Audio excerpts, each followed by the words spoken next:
আলহামদুলিল্লাহ ভালো আছি আপনাদের দোয়ায়। আপনারা এখনো যারা দূরে আছেন হচ্ছে না, সবাইকে বলবো আপনারা কষ্ট করে মাহফিলে প্যান্ডেলে চলে আসবেন, কারণ আমন্ত্রিত মেহমান যারা আছে অনেক দূর থেকে আসছে, এখনো বক্তারা আসছে, অনেক মেহমান এসেছেন, আমি নিজেও ঢাকা থেকে এসেছি। আপনারা যদি সবাই আসেন তখনই আমাদের আরো কথা বলতে ভালো লাগবে। আমরা যখন আপনাদের কাছে কথা বলবো সামনে যদি আরো লোক থাকে আমাদেরও ভালো লাগবে, আপনাদেরও ভালো লাগবে, ঠিক না?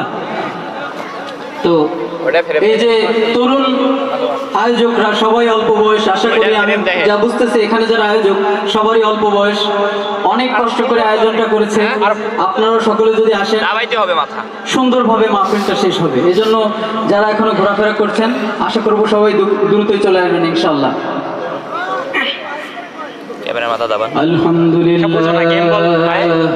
কিভাবে সেটিং করে দেয় গেম বল আমি বুঝি না, গেম বলের ব্যাপারে। আলহামদুলিল্লাহ নাহমাদুহু ওয়া নাস্তাঈনুহু ওয়া নাস্তাগফিরুহু ওয়া নাউযু বিল্লাহি মিন শুরুরি আনফুসিনা চিল্লাবে আর কি। ومن سيئات أعمالنا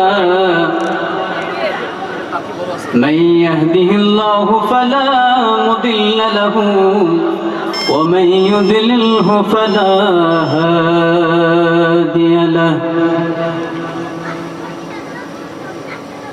وأشهد أن سيدنا وسندنا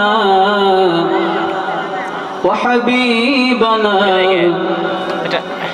وحبيبنا وحبيب طبيبنا وطبيب قلوبنا وقلوب ربنا ومولانا محمدا عبده ورسوله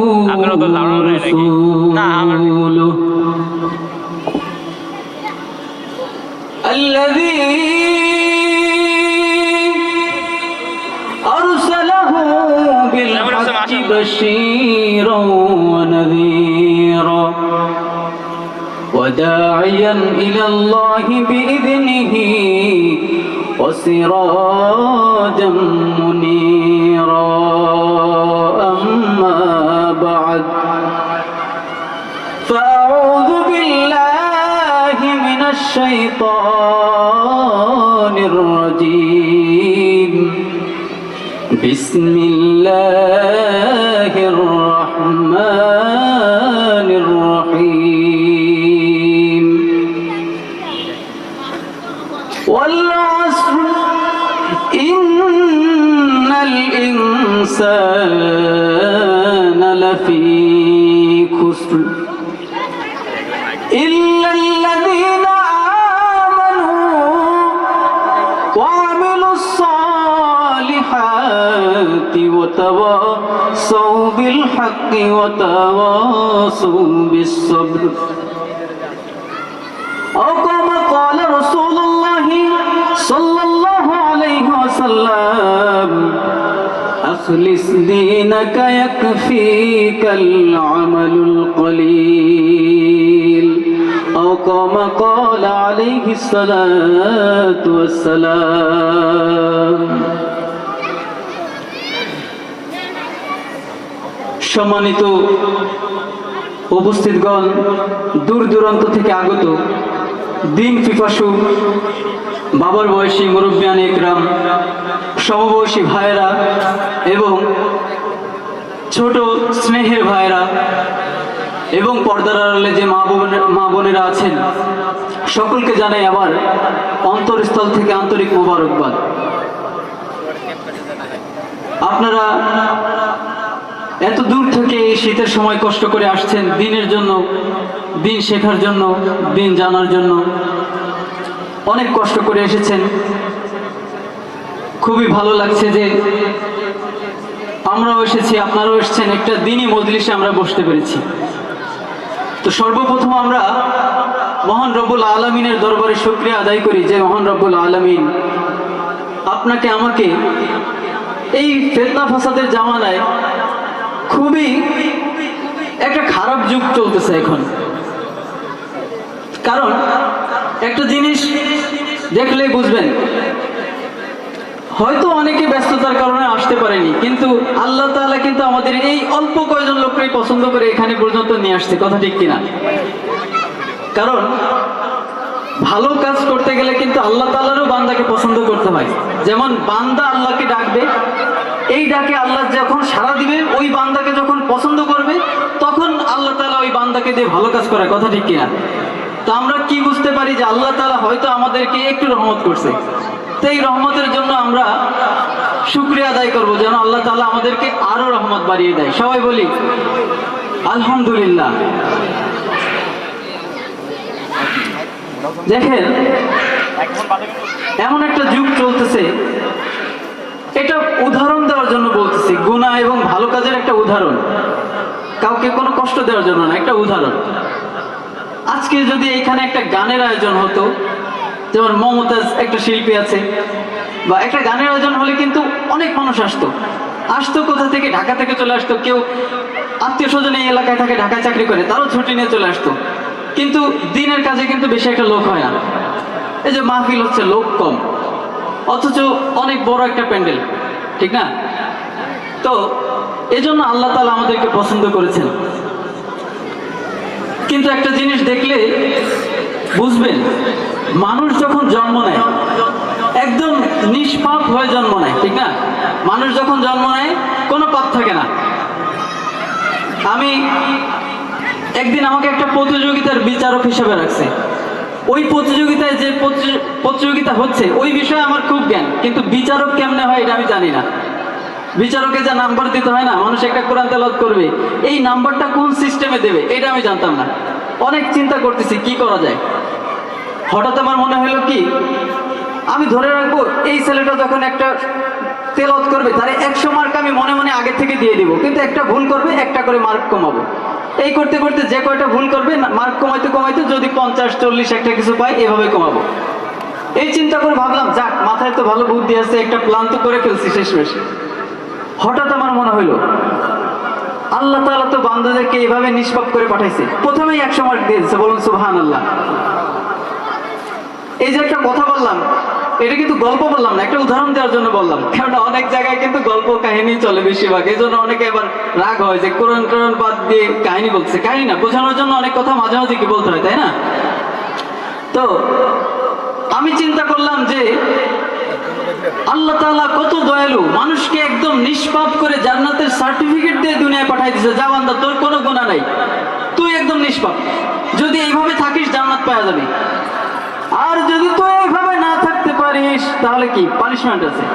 কিন্তু মানুষ কি করে? মানুষ নিজের টাকা দিয়ে গুনাহ করে। এই যে আজকে এত সুন্দর একটা অনুষ্ঠান, এত সুন্দর একটা মাহফিল, এই মাহফিলে যদি আসতো কোনো টাকা খরচ হতো না, বরং কি সব হতো, তাই না? কিন্তু যদি আজকে এই মাহফিলে ওই গানের শিল্পী মমতাজকে আনা হতো, জেমস আইয়ুব বাচ্চু বা অন্য বড় কোনো গানের শিল্পী বা সিনেমা নায়ক সাকিব খানকে আনা হতো, মানুষ অনেক কষ্ট করে আসতো, অনেক টাকা খরচ করতো। একটা গানের অনুষ্ঠান বা এখানে যদি এমন করা হতো যে একটা বড় নায়ক আসবে এবং টিকিট কেটে ঢুকতে হবে, সেই টিকিট 30,000 করে 20,000 করে, তাহলে কি হতো? টাকা দিয়ে গুনাহ করতে হয়। মানে বিষয়টা বোঝাচ্ছি যে গুনাহ করতে হলে কিন্তু কষ্ট করে গুনাহ করতে হয়, কিন্তু সওয়াবের কাজ করতে কিন্তু কষ্ট হয় না। আপনারা এই এলাকার লোক, এই যে একটা মাহফিলের আয়োজন করছেন, মনে করেন এরপরে 2 মাস পরে আরেকটা মাহফিল এই এলাকায় দিবেন। কোন একজন ধনী ব্যক্তি মনে করলো আমি একটা আয়োজন করব, সেই মাহফিলের আয়োজন করতে কত লাগবে? আমার এই মাহফিলের জন্য ফোন দিছে আমার বন্ধু আব্দুল্লাহ মারুফ, বলছে কত লাগবে? আমি বলছি 1 টাকাও লাগবে না, তোমার বাড়ি যাইতে কি 100 টাকা লাগে গাড়ি ভাড়া বা 200 টাকা?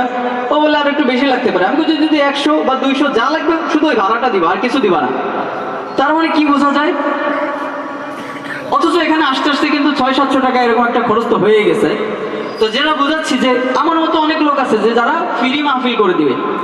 একটা মাহফিলের আয়োজন যদি সামনে কেউ করতে চায়, বক্তারে ফোন দিলে সেই বক্তা 20,000 টাকায় নিক, 30,000 নিক, দেখা যাবে সব কয়জন বক্তা মিলে 1 লাখ টাকা খরচ হয়েছে। এভরিথিং, অনুষ্ঠানের স্টেজ সবকিছু করতে, এই সবের কাজটা করতে বেশি টাকা খরচ হয় না।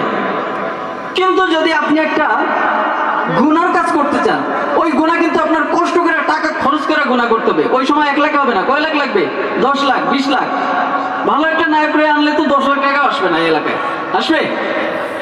এই জন্য মানুষকে আল্লাহ তাআলা নিষ্পাপ করে দুনিয়ায় পাঠাইলো, কিন্তু এই মানুষ কি করলো? নাফরমানি করলো মহান রব্বুল আলামিনের সাথে।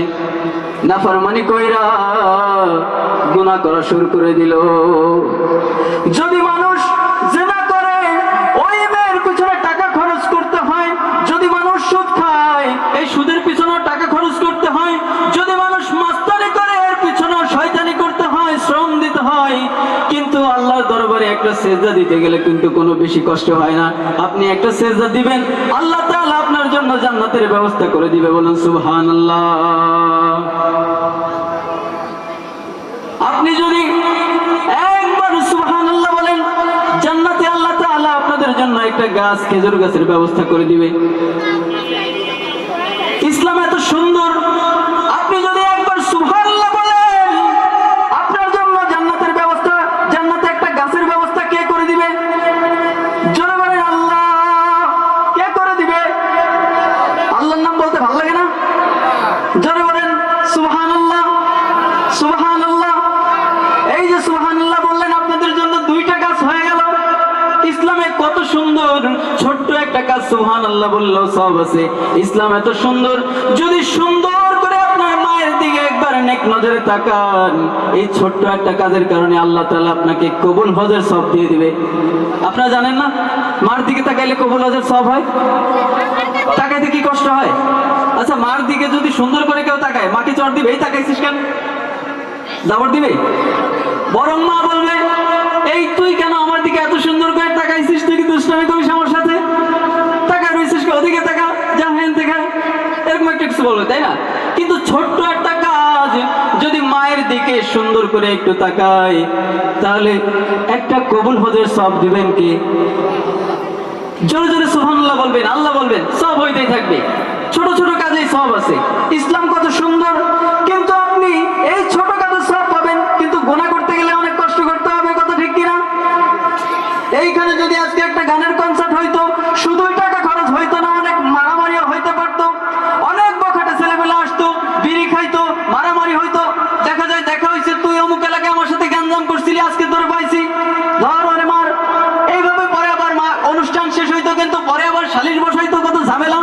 কিন্তু মাহফিল শেষে একটু হইলেও তো দিনের জ্ঞান পাওয়া যায়, একটু হইলেও তো হেদায়েতের পথে আসা যায়। আমাদের এখানে অনেকে আছে গ্রামগঞ্জে কৃষি কাজ করে, সাধারণ কাজ করে। কেউ আছে ঢাকা থেকে চলে আসছে, চাকরির সুবাদে দিন শিখতে পারে নাই। সবাই তো আর দিন শিখতে পারবে এমনও না।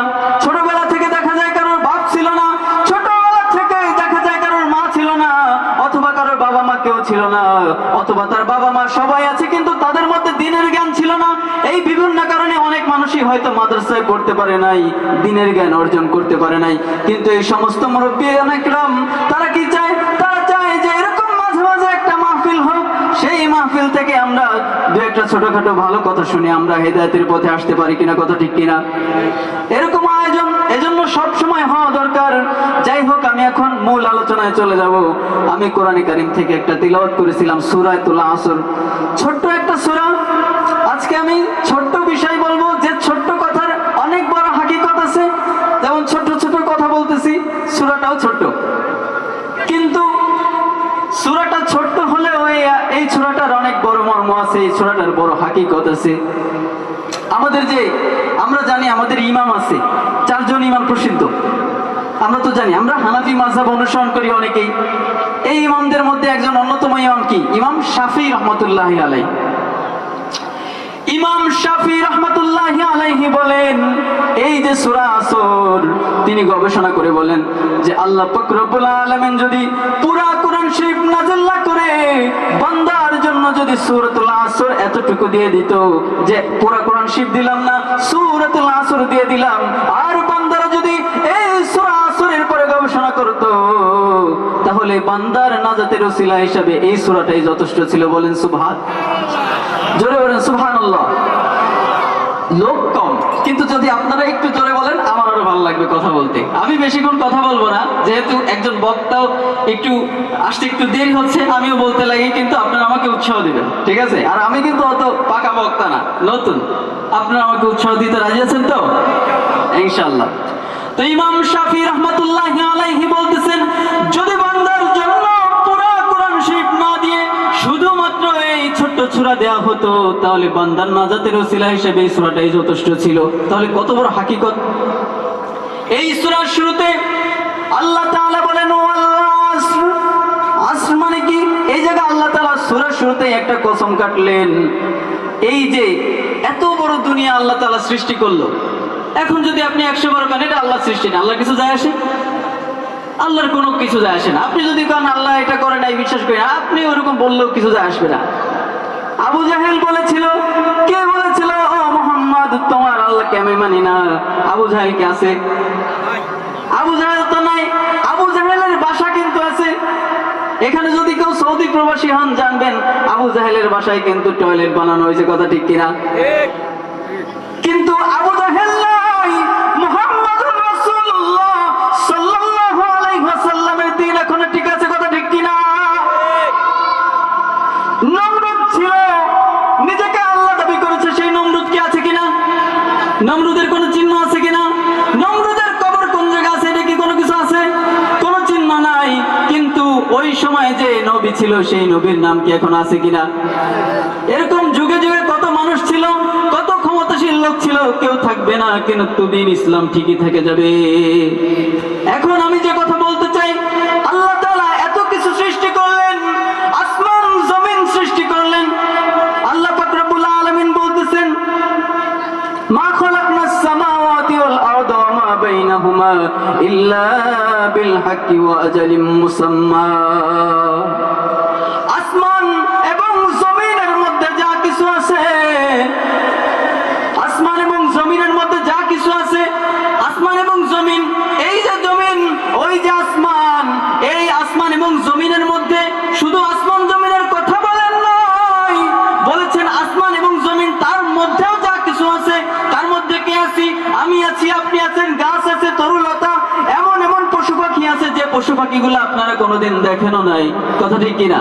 বিজ্ঞান এখন এমন এমন পশু, এমন এমন মাছ, এমন এমন পাখি আবিষ্কার করে। আবিষ্কার করে বলতে কি, তারা আবিষ্কার করে না, হঠাৎ দেখে জঙ্গলে এমন একটা পাখি যে বিগত দুনিয়ায় কেউ কোনোদিন দেখেনি, এটাই প্রথম দেখা যাচ্ছে। দেখা কয় এরকম একটা আবিষ্কার করে ফেলছি। এমন এমন জিনিস আছে যেগুলা মানুষ এখনো চোখে দেখে নাই। তো আল্লাহ পাক রব্বুল আলামিন বলতেছেন, আসমান এবং জমিন, এবং এই আসমান জমিনের মধ্যে যা কিছু আছে সবকিছু আল্লাহ তাআলা সৃষ্টি করেছেন, এবং সঠিকভাবে, যথাযথভাবে, পরিপূর্ণভাবে, কোনো কিছুর মধ্যে কি কমতি রাখে নাই। যেমন একজন লোক জুতা সেলাই করে, জুতা পালিশ করে, একজন লোক ধান লাগায়, একজন লোক কি করে, সে ধান লাগায় না, ওই ধান খেতে সে নাঙ্গল চষে, ট্রাক্টর চালায়, কি বলে ট্রাক্টর বলে এলাকায়, আমাদের এলাকায় ট্রাক্টর বলে। তো নাঙ্গল চষে, জমি চাষ দেয়, যে চাষ দেয় সে ধান লাগায় না। আবার একজন কি করে, মাছ চাষ করে, যে মাছ চাষ করে সে আবার কিন্তু ধান লাগাচ্ছে না, মানে যদিও লাগাই সেটা ভিন্ন ব্যাপার। যেমন আমাদের একটা জমিতে আমরা মাছ, ধান সবকিছু লাগাই, সেটা আমাদের ব্যাপার, যদি কেউ করে আমি বলতেছি না, কিন্তু বুঝাচ্ছি এক একজন লোকের এক একটা কাজ। আমার নানাজন রহমতুল্লাহি আলাইহি বলেন, আমার একদিন ডাইকা বলছে যে, শোনো নাতি, মানুষের এই যে 5টা আঙ্গুল দেখছো, 5টা আঙ্গুল 5 রকম, ছোট একটা, একটু বড়, একটু ছোট, এটা কেন জানো? আমি কই না, আমি তো জানি না। নানা কয় এটা কিন্তু বানাইছে ভালো হয়েছে, তুমি যখন ভাত খাবা, ভাত ধরার সময় দেখবা সবকটা আঙ্গুল মিলে একটা সমান জায়গায় চলে আসে। এখন যদি সবকটা এক সমানে দিত, তাহলে ভাত ধরার সময় এরকম ছোট বড় হয়ে যেত, ভাত হাতের থেকে পড়ে যেত। তা আল্লাহ তাআলার এই জায়গাটা হিকমত আছে, দেখছো? তা আমি বললাম হ্যাঁ, কিন্তু নানা তো এখন নাই, মারা গেছে, আল্লাহ তাআলা জান্নাত নসিব করুক, সবাই বলেন আমিন। কিন্তু আমি মাঝে মাঝে আমার নানার কথাও চিন্তা করি, যে নানা তো একটা কথা বলছিল, কিন্তু এই জায়গায় আরেকটা কথা চিন্তা করলে দেখা যায় আল্লাহ তাআলা মানুষকে কাউকে মুচি বানাইছে, কাউকে কৃষক বানাইছে, কাউকে ধনী বানাইছে, এক একজনকে এক এক রকম সৃষ্টি করেছে। কিন্তু চিন্তা করলে দেখা যায় যদি সবাইকে ধনী বানানো হইতো তাহলে কেমন হইতো? সবাই ধনী, কালকে থেকে কেউ ধান খেতে ধান লাগাবে না। আচ্ছা, যদি এখান থেকে একজন মুরব্বী কালকে কোটিপতি হয়ে যায়, তার দেখা যায় একটা ধান ক্ষেত ছিল, সে বলবে কালকে থেকে ধান লাগাবো না। এই এলাকার একটাই মুদি দোকান মনে করেন, সেই মুদি দোকান কালকে 5 কোটি টাকা লটারি পেয়ে গেল, সেগুলো কালকে থেকে যা আর দোকান করবো না, তাহলে এই এলাকার লোকজনের কি হবে? ওই রাজবাড়ি ওই দূরে যায় বাজার করতে হবে, ক্ষতি হবে না? এই জন্য দেখা যায় আল্লাহ তাআলা যথাযথভাবে সৃষ্টি করছে যে যারই যতটুকু দিলে ভালো হয়। যার ধন সম্পদ, একজন লোক যে জুতা সেলাই করে তার কাছে আরেকজন যাবে, যে ধান লাগায় তার কাছে সে ধান বিক্রি করে মুদি দোকানে যাবে, মুদি দোকান আবার একটা বড় একটা হোটেলে যাবে, বড় একটা কোম্পানিতে যাবে, সবাই সমানভাবে দুনিয়াটা সুন্দরভাবে সৃষ্টি হবে। আর যদি চিন্তা করে না, আমরা যদি স্বাভাবিকভাবে চিন্তা করি, আমার একটা দিনে কি প্রয়োজন হয়? সকালবেলা চাল কিনতে যাইতে হয়, চাল কেনার পরে কি করতে হয়? একটা মাছ কিনতে হয়, মাছ কিনে কাঁচা বাজারে যাইতে হয়, এক এক জায়গায় যাইতে হয়। এখন আমি যদি চিন্তা করি ওই কাঁচা বাজারের দোকানে আমি আর কোনোদিন যাব না, মাছের দোকানে কোনোদিন যাব না, এই দোকানে কোনোদিন যাব না, সব কয়জনের সাথে আমার বিশাল শত্রুতা, তাহলে খাবো কি? সমাজ টিকে থাকবে? সমাজ টিকে রাখতে গেলে কি করতে হবে? ঝগড়া বাঁধলেও সবার সাথে মিষ্টি আচরণ করে সবার সাথে মিলে তাল দিয়ে চললে তখন টিকে থাকবে। একই রকম যদি সবাইকে আল্লাহ বড় লোক করে দিত, দুনিয়ায় শান্তিও থাকতো না, কিছুই থাকতো না, কথা ঠিক কিনা? এজন্য আল্লাহ তাআলা বলেন যে কিভাবে কি করতে হবে। এজন্য আল্লাহ তাআলা বলেন, আসমান এবং জমিনের মধ্যে যা কিছু আছে সবকিছু আমি সুন্দরভাবে সৃষ্টি করেছি, কোনো কমতি রাখি নাই। বলুন সুবহানাল্লাহ। যে কথা বলতেছিলাম, এই যে এত কিছু সৃষ্টি করলো, একটু আগে বললাম যে কত প্রাণীর কথা বললাম, এই অগোছালো কথা কেন বললাম? এর পিছনে কারণ আছে।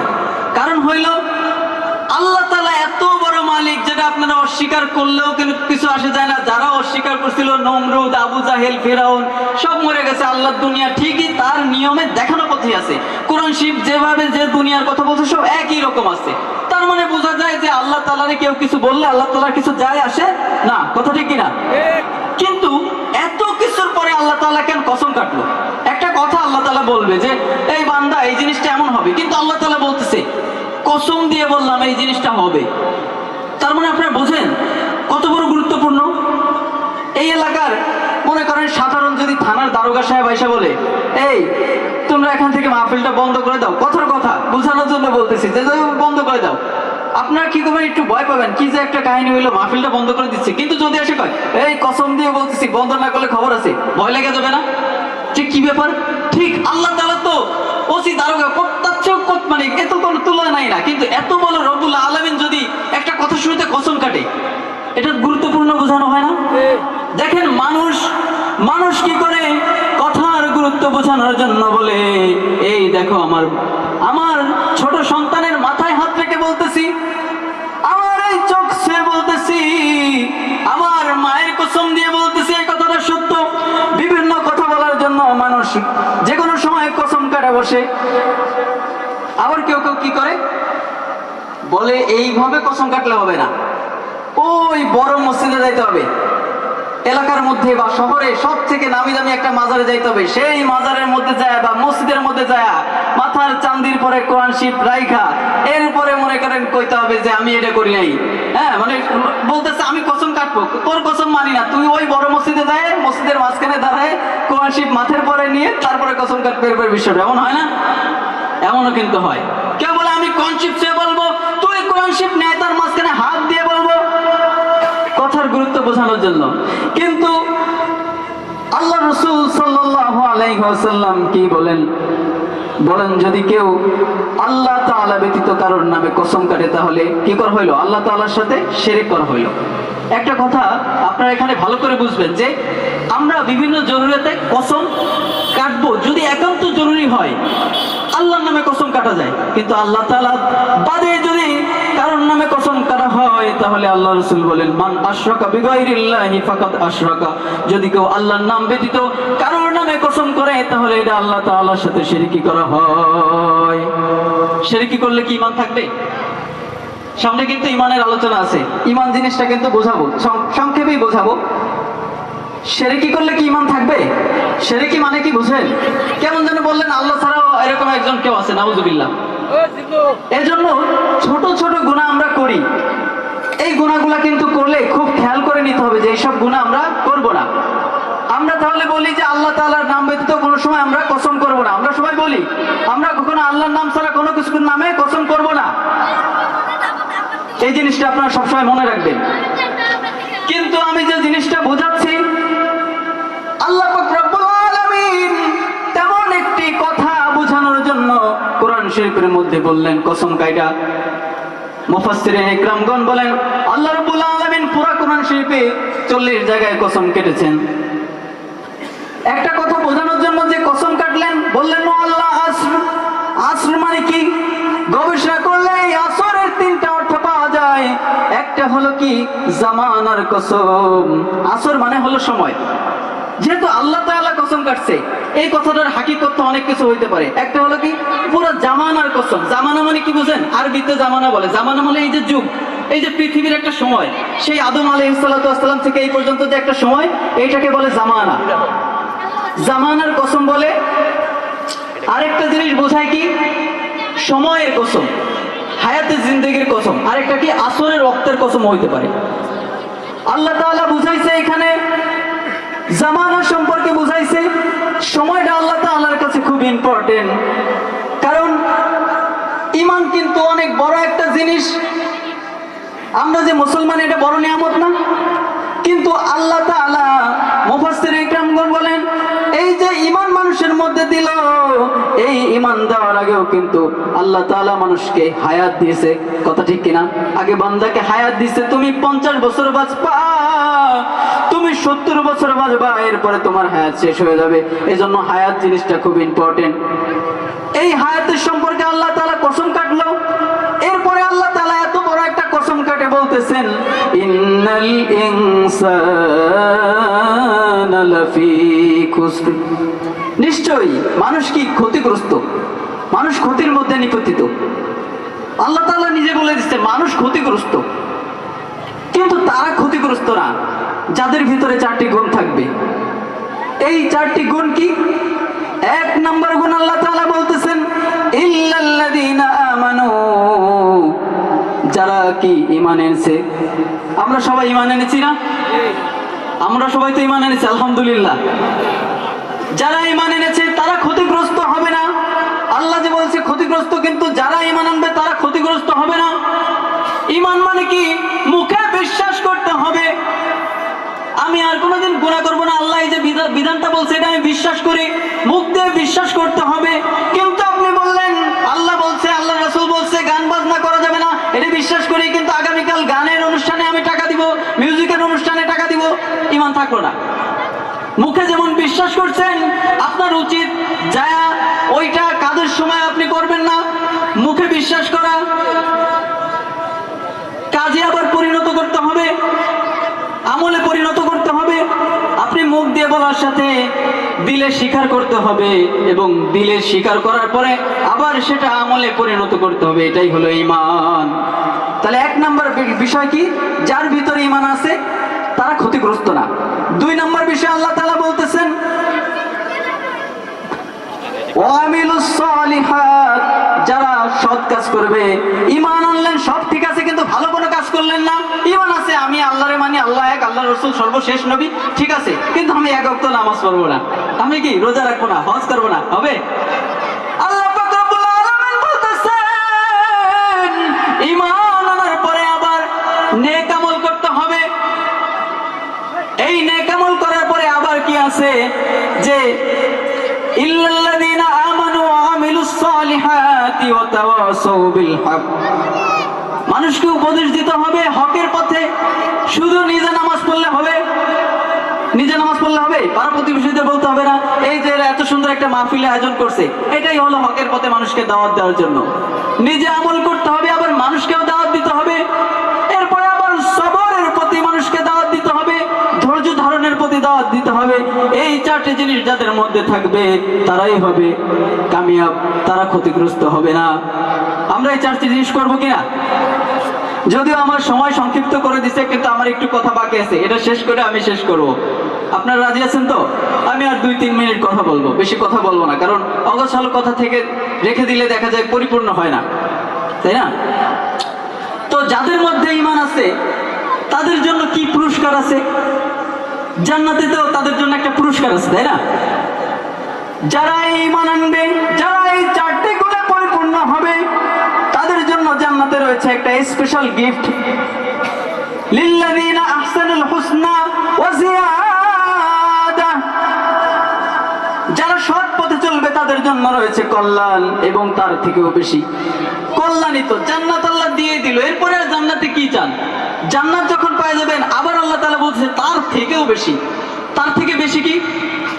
তার থেকে বেশি হলো, দেখেন একটা ছোট্ট কথা মনে পড়ে গেল। আল্লাহ রাসূল সাহাবা আজমাইনদের নিয়ে বলতেছে, একটা দোয়া তোমাদের শিখাই দিই, মহা বিপদে আসলে এই দোয়াটা পড়বা, তাহলে কি হবে? তোমাদের এই দোয়াটা পড়ার কারণে ওই বিপদ কেটে তো যাবে, মানে যে কোনো কারণে বিপদ তো ঘটে গেছে, এটা ঘটবেই, এর পরবর্তীতে এমন একটা সুসংবাদ পাবা, ভালো হবে, যেটার কোনো তুলনাই হবে না, তোমার ওই আফসোসই ভুলে যাবা।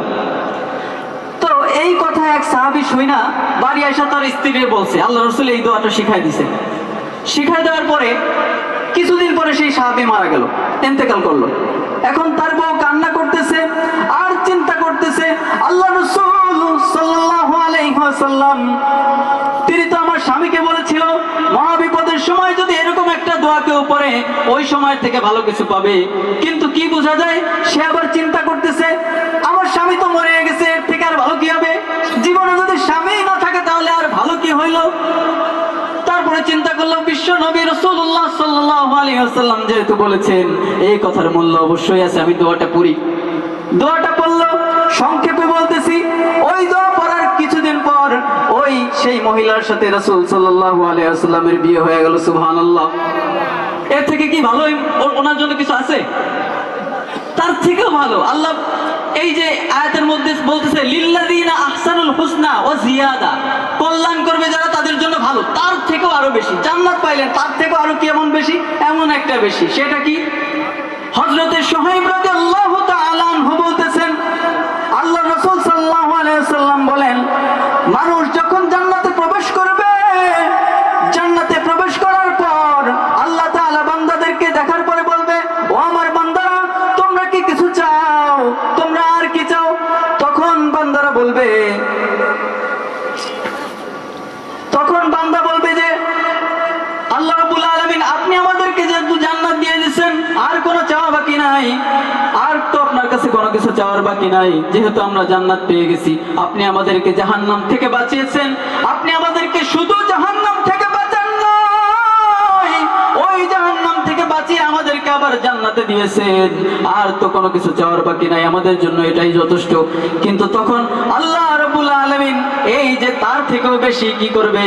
নূরের পর্দাটা উঠাই দিবে। বলুন সুবহানাল্লাহ। মানুষ তখন তার রবকে দেখবে আর রব তার বান্দাদেরকে দেখবে, আর যখন আল্লাহ তাআলাকে মানুষ দেখবে আর আল্লাহ মানুষদেরকে দেখবে, তখন মানুষ জান্নাতে যে তার স্ত্রীর কথা, কত নাজ নেয়ামতের কথা কোনো কিছুই মনে থাকবে না। বলুন সুবহানাল্লাহ।